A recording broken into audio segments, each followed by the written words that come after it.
So what's up mga ka-fish keeper dyan. Wala akong divider kaya ganyan lang ginawa ko. SBD ang sakit niya, SBD mga kahabi. Kasi kaninang umaga pinakain ko siya, mga ilang minuto bigla lang siyang tumihaya, lumutang. Wala akong divider. Ang advice kasi ng iba, lagyan ng divider. Kaya ang ginawa ko, ganyan na lang, temporary. Dikit siya dyan.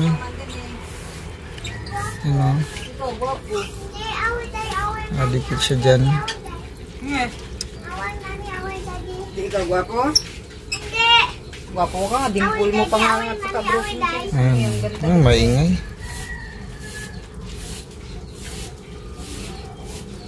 Yan mga kahabi. Binawasan ko pati ng tubig kasi yun nga ang advice nila. Panood ko sa mga, tapos nilagyan ko na lang din ng heater para yung temperature ng kanyang tubig ay hindi magbabago, nasa 30 heat o 30 Celsius. Ayan no, lesson learned talaga. Pinakain ko kasi ng large na kiko na 11 piraso. Yun, na overfeed siya. Sana makasurvive. Sabi ng iba 10% lang daw ang survival rate sa mga gantong senaryo, no?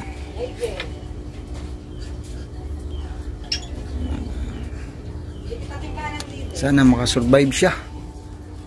Si August 1, 1 taon na pala ito sa akin. Sana meron kayong advice mga ka-fish keeper dyan.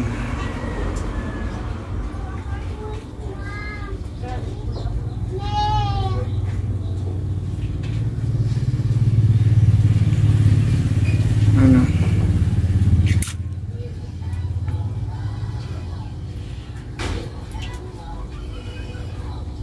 Para sana makasurvive na siya.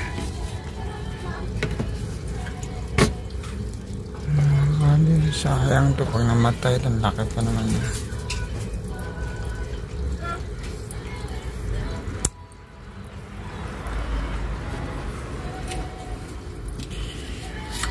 Listen learn. Ito si 7, alam ko nang gagawin dito. Hindi ko napakainin ng sobra para hindi na siya matulad dito kay August 1. 7 na. So yun lang mga fish keeper, ang ating update sa ating mga isda. Ano, kawawa naman siya. Bye. So ayun na nga mga fish keeper dyan, no? After 2 days natin ganun ang ginawa natin, inipit natin siya. Buti na lang talaga mga ka-fish keeper yan, mga kahasang, ay nakasurvive si August 1. Yan siya, nakasurvive siya. Ika 2 days na pala yan mga kahasang, no? Ang kagandahan lang nun sa ginawa ko ay naano natin kaagad, nabantayan natin yan, na agapan, hindi siya lumala. Yan, pang 2 days na niya yan, medyo lumiksi-liksi na siya. Yan, yun lang ang ginawa ko mga kasang, no? Inipit ko, wala akong divider, kaya yung galon na hinati, inipit ko, tapos dinaganan ko ng bato yung galon. Tapos yung aerator niya pala, pinalitan ko yan ng stone, yung bilog na stone. Yun ang tinapat ko sa kanyang mukha kasi yun yung napanood ko At hindi ko muna siya pinakain ng simula kahapon, isang araw. Tapos ngayon pinakain ko siya ng isang piraso para bumalik-balik yung lakas niya. Ayan siya mga kahasang, oh. Buti na lang talaga ay nakasurvive siya.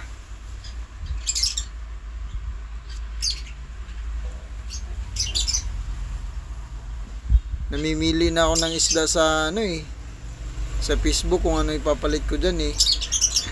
Buti na lang talaga. Alala kami dyan. Maliit lang yung aquarium niya, yung tank niya, 10 gallons lang ata. Ano bang maisasuggest nyo dyan mga kasang? 10 gallons lang kasi yung gamit ko, pero ang laki na niya, no? Pati yung isa kong flower horn.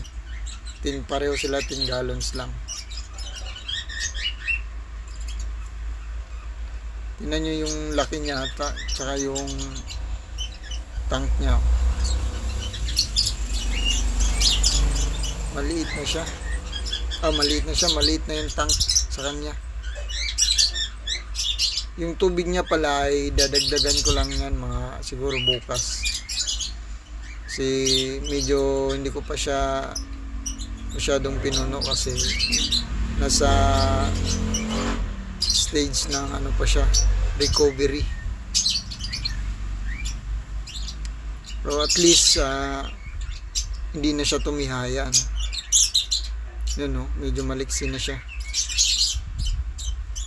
So yun mga kasang, hanggang dito na lang ang ating video, no? At sana nagustuhan nyo at may natutunan kayo. Yun lang, more power and God bless. Bye bye.